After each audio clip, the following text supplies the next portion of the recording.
Hello and welcome to a new video. In this video I'm going to be talking about reverb and delay effects, what they are, how they work and how to use them. So basically reverb and delay effects will take a copy of the incoming audio signal and make a duplicate of that signal to create the effect.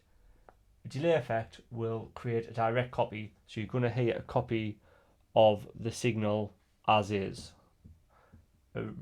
Reverb, on the other hand, will add pitch shifting and filters to the repeated signal, which will create a more natural kind of repetition like you would hear in the real world. So the best way to show this is to show a demonstration. So here I've just got a simple lead thing playing.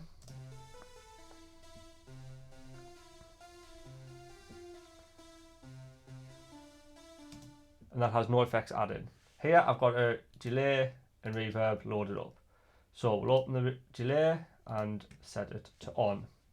So the controls of most delays will have a feedback. This is how much of the signal is fed back into itself to create a bigger effect. So at the moment it's on 50. Let's crank it up and see what happens.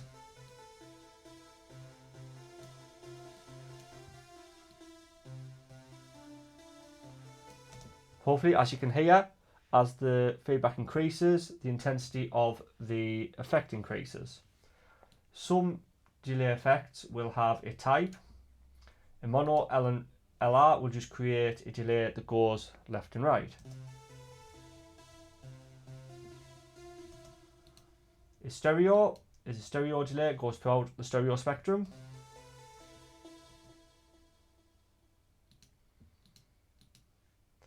Crisscross, the delay signal will go left to right, left to right.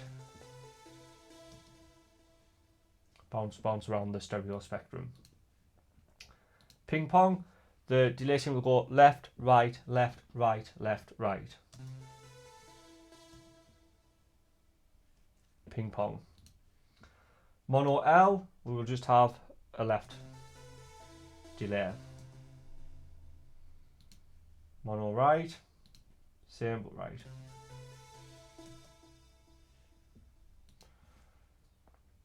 Ping pong left and right.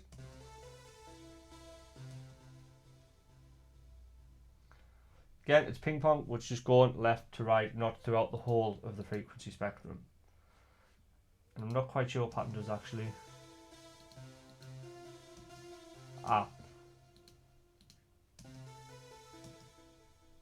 So with pattern it will go left to right based on the pattern you select here. So 1-3 it will go left once, right 3 times. 3-6, left 3 times, right 6 times. To create a pattern. So we'll just stick with stereo for now. The mix is how strong the signal is initially. So 0 will still be completely dry signal. And as we increase that, the delay effect will increase.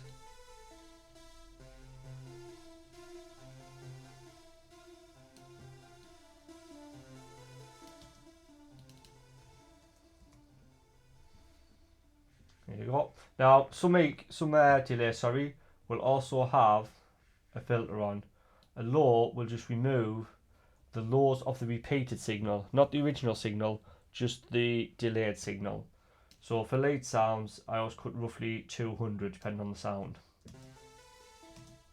Also, most will have a high filter, which is the same as the low except for the high, so it will cut the high portion of the delayed signal just to get rid of any of them, the high resident nasty frequencies. Again, I always put that somewhere between 4 and 5 just to create smoother delay. Sorry, one control I did forget about, the time. Obviously, how's the reverb going to curve? 1/1 means it will curve 1/1. 1/4 every quarter beat. 1/2 every half beat. So usually I set mine to 1/4, 1/8 depending on the song, the sound and how it's programmed. So that you can hear it repeating just at the end. I'll take it off.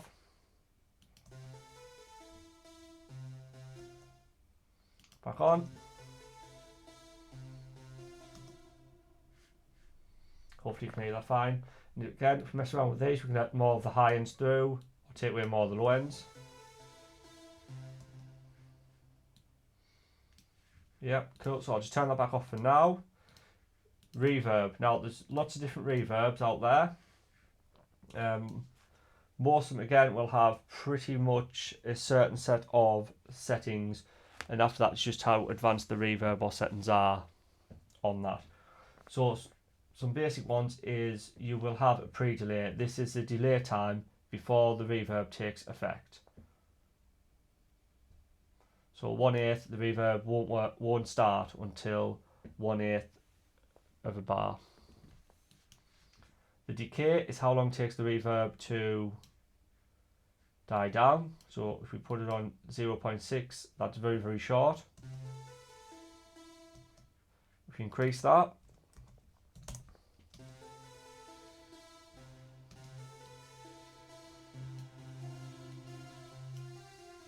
hopefully you can hear it sticks around a bit longer or goes very quicker depending on that setting. The size is just the room size, how big do you want the room.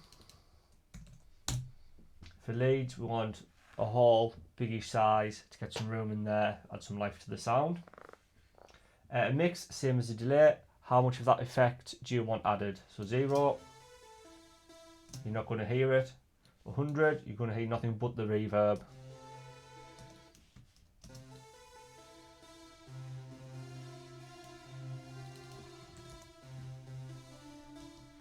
And again, like the delay, a lot of the reverbs will have a little filter built in. Lows takes away the low frequencies of the delayed signal only, not the original signal. And also again, highs will take away high frequencies of the reverbed signal or the affected signal, not the original. So again, on this, roughly about 200, depending on the sound, just so it doesn't interfere with anything else in the low frequencies. And again, I usually take some of the highs off, just so, to me, if you leave the highs on, sometimes you get a kind of metallic-y sound that you don't really want in there, doesn't work well on the track. So I use this just to get rid of that basically.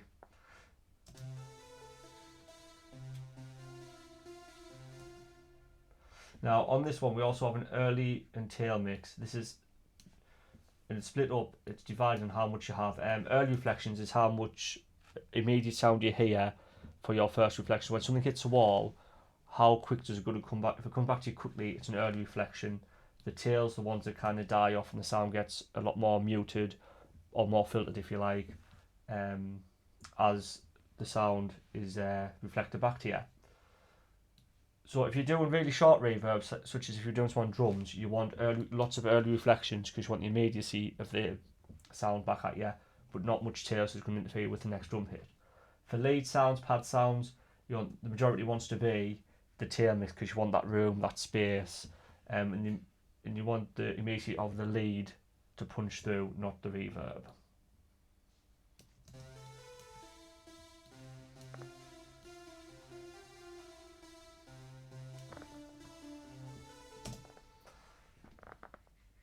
So dampening. Dampening is, again, when something hits a reflective surface and reflects back to you, that's what reverb is.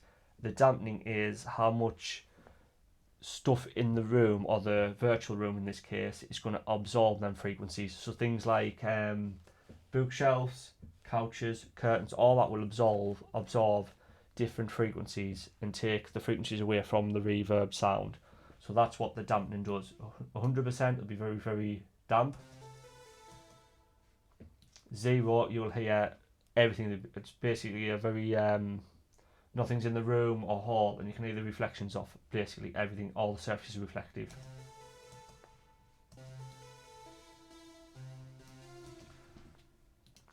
So again, dry with reverb.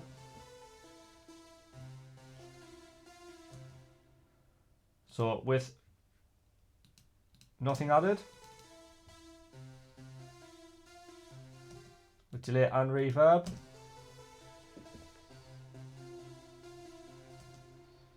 So as you can hear, what reverb and delays do is just add a bit of character and a bit of life to the sound, so it's not just a flat, boring sound. Adds a bit of breadth to it, a bit of depth. Now, with sound, you can add the effects direct, which is what I've done here, straight on the channel. Another way to do it is create a return or a send track. Take the effects off the main sound, add them to the sends. Whoops, I've added two there, sorry. And then on the sends, add some of the dry signal to the effects.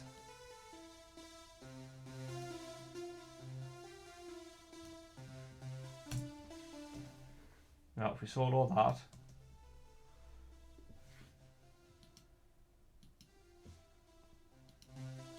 we can hear just the reverb signal. So what we can do to that then is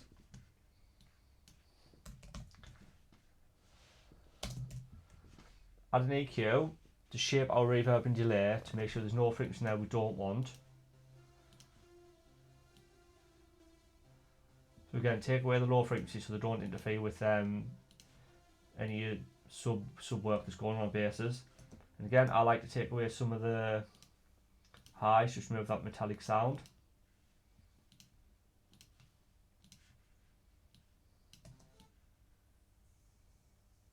Yeah, that kind of buzziness sound there from the effects. You can then also add a compressor to tighten, so the delay and reverb are tightened up and sound much more of a united unit rather than just some effects added.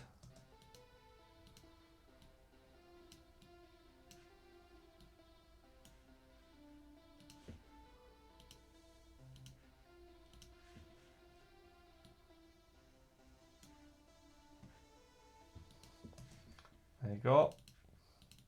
So why would we do that rather than just add them directly? So now what that means is instead of having them directly on the track, we have them as a send. We can first of all control how much is going, how much of the effect is being added to it.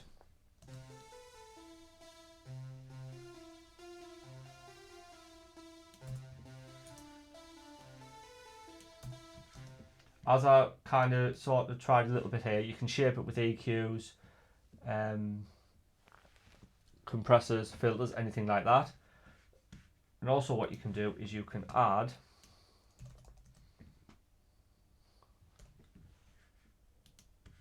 a compressor to the effect chain, open side chain it to itself, which will mean that when the main lead part's playing, the effects of the lead are getting ducked. So you're getting a nice clean lead followed by the effects.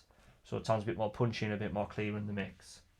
So just for example, ratio there, auto for now, see how it goes.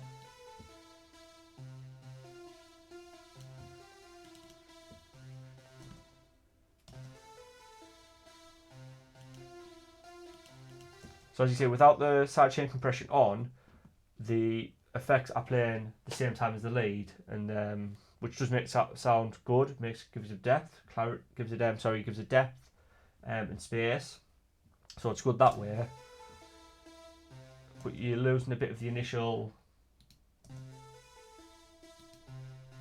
punch of the sound. If we add a sidechain compression on there, it's just going to, as I said, it's just going to duck these effects only when this plays. When the melody's not playing, it's going to let the effects breathe.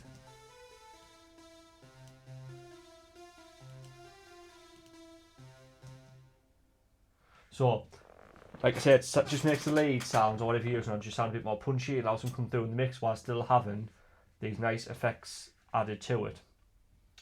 So that's about it for this video. Again, thank you for watching. Have a good day or night wherever you are. And as always, any comments or suggestions, please just leave them at the bottom of the video. And thank you very much.